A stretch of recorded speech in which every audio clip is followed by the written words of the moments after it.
Chapter 25. Abraham married again, and his wife's name was Keturah. Keturah gave birth to these sons of Abraham: Zimran, Jokshan, Medan, Midian, Ishbak, and Shuah. Jokshan was the father of Sheba and Dedan. Dedan's descendants were the Assyrians, the Letushites, and the Leumites.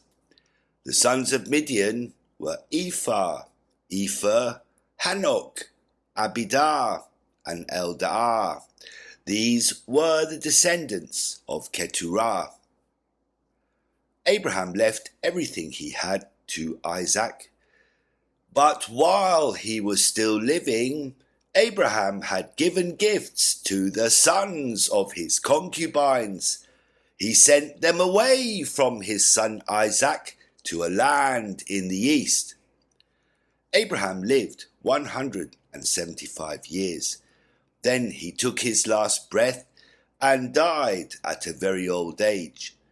After a long and full life, he joined his ancestors in death.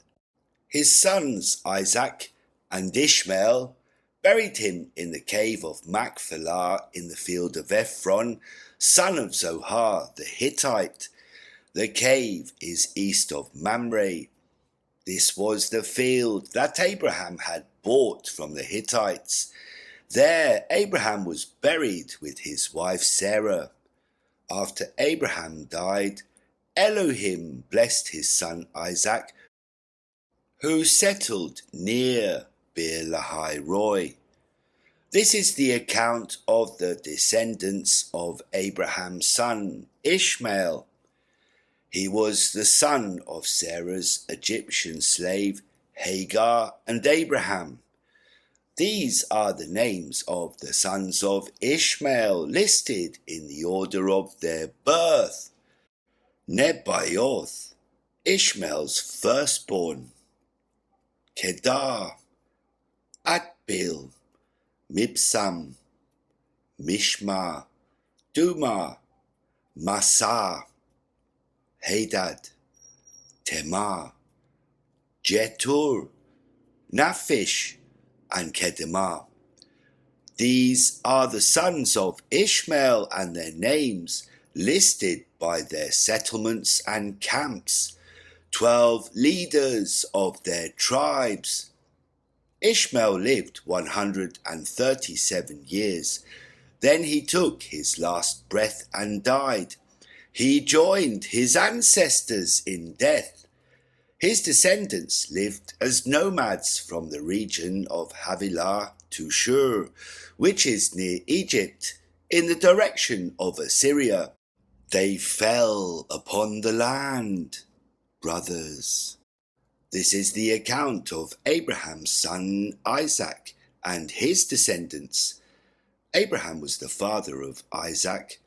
Isaac was 40 years old when he married Rebekah, daughter of Bethuel, the Aramean from Padan Aram, and sister of Laban the Aramean.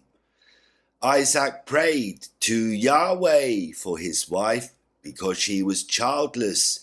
Yahweh answered his prayer, and his wife Rebekah became pregnant. When the children inside her were struggling with each other, she said, "If it's like this now, what will become of me?" So she went to ask Yahweh. Yahweh said to her, "2 countries are in your womb. 2 nations will go their separate ways from birth. 1 nation will be stronger than the other, and the older will serve the younger." When the time came for her to give birth, she had twins. The first one born was red. His whole body was covered with hair, so they named him Esau, hairy.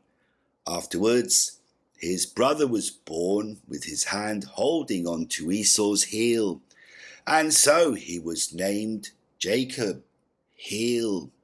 Isaac was 60 years old when they were born. They grew up. Esau became an expert hunter, an outdoorsman.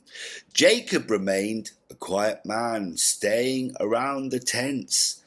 Because Isaac liked to eat the meat of wild animals, he loved Esau. However, Rebekah loved Jacob.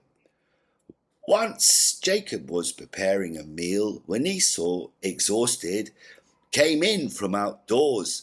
So Esau said to Jacob, "Let me have the whole pot of red stuff to eat. That red stuff, I'm exhausted." This is why he was called Edom. Jacob responded, "First, sell me your rights as firstborn." "I'm about to die," Esau said. "What good is my inheritance to me?" "First, swear an oath," Jacob said. So Esau swore an oath to him and sold him his rights as firstborn. Then Jacob gave Esau a meal of bread and lentils. He ate and drank, and then he got up and left. This is how Esau showed his contempt for his rights as firstborn.